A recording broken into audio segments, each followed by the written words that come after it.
बिस्मिल्लाहिर्रहमानिर्रहीम, अस्सलाम वालेकुम। आप देख रहे हैं प्रोग्राम न्यूज़ वॉच और मैं हूं जावेद इकबाल। इस प्रोग्राम में हम बात करते हैं दिन भर के अहम वाक़यात और दिन भर की अहम खबरों पर तज़ियात शामिल करते हैं। आज की जो अहम तरीन खबर है, एक अहम नुक्ता जो उठ रहा है वो ये है कि ऑपोजिशन की तादाद में इजाफा होता चला जा रहा है। हमने देखा है कि मुस्लिम लीग नून कुछ अरसे तक हुकूमत की हिमायत करती रही, लेकिन उसके बाद वो पंजाब में अलग हुई और उसके बाद कौमी असम्बली में भी जाहिर है कि इससे पहले ही अलग हो चुकी थी वो हुकूमत से, वफाकी हुकूमत से, और कौमी असम्बली में वो ऑपोजिशन की बेंचों पर बैठ गई। लेकिन हमने देखा कि कुछ रोज कबल मुत्तहिदा कौमी मूवमेंट ने भी ऐलान कर दिया और वजह बनी आजाद जम्मू कश्मीर के इंतखाबात। इससे पहले हमने देखा कि जमीयत उलमा इस्लाम फजलुर रहमान जो ग्रुप था वो भी हुकूमत से अलग हुआ। इसके लिए हमें ज्वाइन किया है आज हमारे इस्लामाबाद स्टूडियोज में मुस्लिम लीग काफ के सीनियर नायब सदर हैं अजमल वजीर। अजमल, आपको भी खुशामदीद कहते हैं। हमें ज्वाइन किया है इस्लामाबाद स्टूडियोज में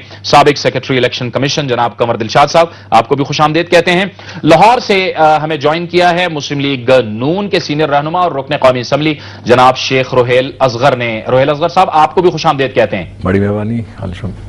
अजमल वजीर साहब, चौधरी शुजात हुसैन साहब आपकी जो पार्टी के लीडर हैं, उनको भी बड़ी अहम जिम्मेदारियां दी गई हैं और वो भी रवाबित कर रहे हैं। मुत्तहिदा कौमी मूवमेंट के कायद से भी उनका राब्ता हुआ, मौलाना फजलुर रहमान से भी राब्ता हुआ है। आज मुझे अपने जो जराए हैं उन्होंने हमें बताया है। तो क्या आप लोग, आपके जो लीडर हैं वो मना पाएंगे एमक्यूएम को? जावेद साहब, सबसे पहले तो मैं जो आज आप मुलाकात की बात कर रहे हैं आपके ज़राए होंगे, लेकिन मुझे इसके बारे में कोई इल्म नहीं है कि आज कोई मुलाकात हुई है मौलाना फजल रहमान साहब या चौधरी साहबान के। लेकिन जहाँ तक बात है चौधरी शुजात साहब की, तो मैं आपको एक बात बताऊं कि पहले दिन से, जब से ये हुकूमत आई है उस दिन से चौधरी शुजात साहब मुतवातर कह रहे हैं कि मुल्क के जो इस वक्त हालात जो पहले दिन से जो है, एक तो हमारा बड़ा क्लियर कट स्टांस है कि हम किस तरीके से इस हुकूमत को या जमहूरियत को डीरेल न करेंगे और ना होने देंगे। क्योंकि वजह यह होती है कि हम बात तो जमहूरियत की करते हैं लेकिन कांदे भी हम खुद फराहम करते हैं जमहूरियत को डीरेल करने में। तो ये तो एक बड़ी पहले दिन से एक वो है। जहां तक ये बात है कि मौजूदा जो सूरत हाल है उसमें भी आप देखें कि इस वक्त मुल्क अंदरूनी तौर पे भी और बैरूनी तौर पे हम बड़े एक दबाव में हैं। आए रोज देखें अमेरिकन क्या क्या बयान दे रहे, आए रोज नई से नए ब्लैकमेलिंग शुरू हो चुकी है, पता नहीं क्या क्या कहा जा रहा है और क्या क्या मनवाया जा रहा है। इन हालात में अगर हम हुकूमत को या मौजूदा सिस्टम को डिरेल करने में अपने कांधे पेश करें तो फिर यह होगा कि फिर यही लोग कहेंगे कि जी मुल्क में जमहूरियत नहीं है, कभी कहते हैं कि जी आमिर आ गया। अब अगर आप देखें तो आप लोगों के रवैयों को देखें। हम चौधरी शुजात साहब, आपने देखा कि कराची गए जब पहले मसला था उस वक्त अजमल साहब, इसी गुफ्तगू को हम जारी रखेंगे और कंवर साहब को भी गुफ्तगू में शामिल करेंगे, लेकिन वक्त हो जाता है यहां पर एक ब्रेक का। एक ब्रेक लेते हैं और ब्रेक के बाद हमारे प्रोग्राम में इस गुफ्तगू का सिलसिला जारी है।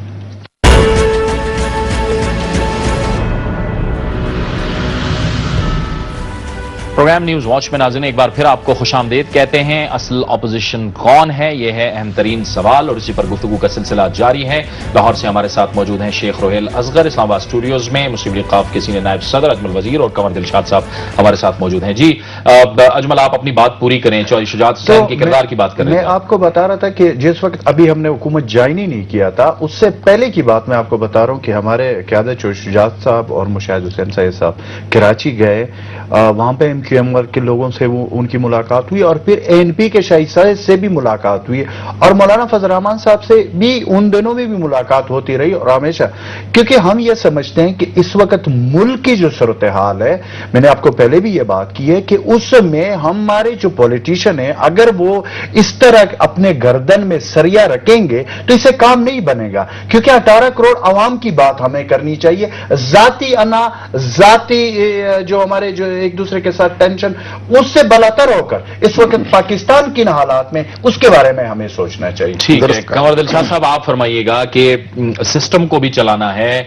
जमहूरियत को चलाना है, इंतखाबी अमल वक्त पे होना, یہ کتنا ضروری ہے تاکہ وقت پر ہوتا رہے، فلٹریشن کا عمل جاری رہے؟ یہ اس وقت آپ جو ایک پولیٹیکل ٹیمپریچر، جو سیاسی درجہ حرارت دیکھ رہے ہیں، اس کو آپ کس طرح سے دیکھتے ہیں؟ کیونکہ آپ بھی ایک زمانے تک انتخابی عمل کا حصہ رہے ہیں۔ جیسا بات یہ ہے کہ اصولی طور پر اس وقت آئینی اور قانونی طور پر جو لیڈر آف دی اپوزیشن ہے وہ پاکستان مسلم لیگ نواز گروپ کے پاس ہے۔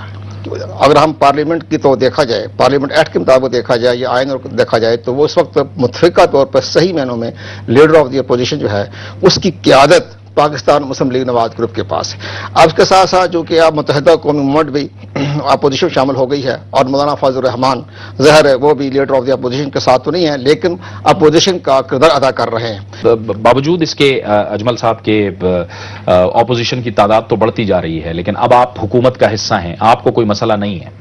دیکھیں بات یہ ہے کہ جو اپوزیشن کی بات ہو رہی ہے، مجھے آج تک یہ سمجھ نہیں آ رہی کہ اپوزیشن میں کون ہے کون نہیں ہے۔ ابھی تک پنجاب میں اگر آپ دیکھیں ہمارے ملک کا 63-65% ہے اس کی جو آبادی ہے، اس کے اوپر مسلم لیگ نون کی حکومت ہے، اور پچھلے 3 سال سے وہ حکومت کر رہے ہیں، اور ان کے ساتھ پیپلز پارٹی کے ساتھ کر رہے تھے۔ ابھی چند دن پہلے کی بات ہے کہ انہوں نے حکومت سے وہ علیحدہ ہو گئے پیپلز پارٹی والے پنجاب میں۔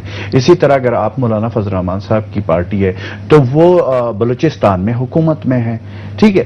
تو اگر آپ اس طرح دیکھیں، ابھی یہ جو ایم کیو ایم والا مسئلہ ہے، ابھی تو اس کو چند دن ہی گزرے ہوئے ہیں، میں ابھی اس کو حرف آخر نہیں سمجھتا ہوں کہ یہ مسئلے شاید یہ پیرے ایک دوسرے کے ساتھ ہو جائے، حکومت کے ساتھ۔ تو موجودہ صورتحال میں تو اپوزیشن میں کوئی ہے ہی نہیں۔ اگر کوئی جنور اپوزیشن کی آپ بات کرتے ہیں تو ہر کوئی حکومت میں ہے کسی نہ کسی طریقے سے، بالکل نہیں ہے۔ دیکھیں آپ مجھے بتا دیں کہ جب پنجاب میں حکومت ہوتی ہے، یہاں پہ مرکز میں حکومت ہے ایک، جس کو جو بھی لان تان ہوتی ہے اسی مرکزی حکومت پہ ہوتی ہے، اور جو پنجاب کی حکومت ہے وہاں پہ مزے تو وہی لیے جا رہے ہیں، منسٹریاں بھی ہے، ایوریتھنگ، فنڈز بھی ہے، کام بھی ہو رہا ہے، سب کچھ ہو رہا ہے۔ ادھر یہ کہا جا رہا ہے کہ جی وہ گندے ہیں، ہم تو بالکل ٹھیک ہے۔ اب ہمیں یہ دیکھنا ہوگا کہ کیا پنجاب میں جب سے یہ حکومت آئی ہوئی ہے، تو مجھے یہ بتا دے کہ وہاں پہ آج پنجاب ڈیفالٹ کر رہا ہے، آج پنجاب کے پاس کچھ نہیں ہے۔ جو چیز ہماری حکومت نے چھوڑی ہوئی تھی اس سے تو آگے نہیں گئے، بلکہ اس سے یہ نیچے گئے، وہاں پہ ہے کیا؟ تو بات یہ ہے کہ یہ اگر ہم کہیں کہ جی میں بالکل ٹھیک ٹھاک ہوں، وہ گندا ہے۔ یہ ہمارے پاکستان کا جو کلچر ہے یہ اب چینج ہونا چاہیے۔ جہاں پہ آپ انڈیا کے ساتھ مذاکرات کی بات کر سکتے تو پاکستان کے الیکٹڈ لوگوں کے ساتھ مذاکرات کیسے نہیں کی جاتی؟ ٹھیک ہے، یہ بڑا اہم نقطہ ہے۔ عوام کو ریلیف دے پائیں گے؟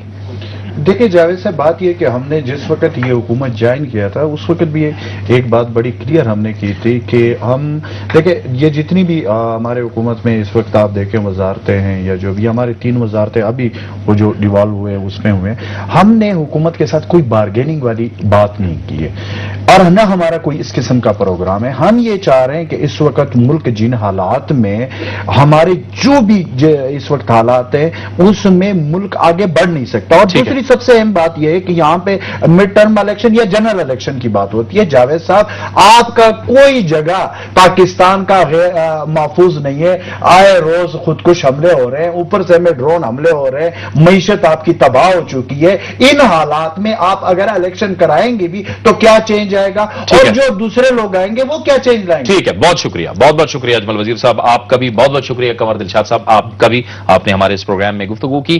ناظرین، یہ تھا ہمارا آج کا پروگرام۔ اگر آپ کو کوئی رائے دینی ہے، فیڈ بیک دینا ہے، ہمیں لکھیے، ہمارا ای میل ایڈریس ہے nw@duniatv.tv۔ پروگرام نیوز واچ سے جاوید اقبال کو اجازت دیجیے، اللہ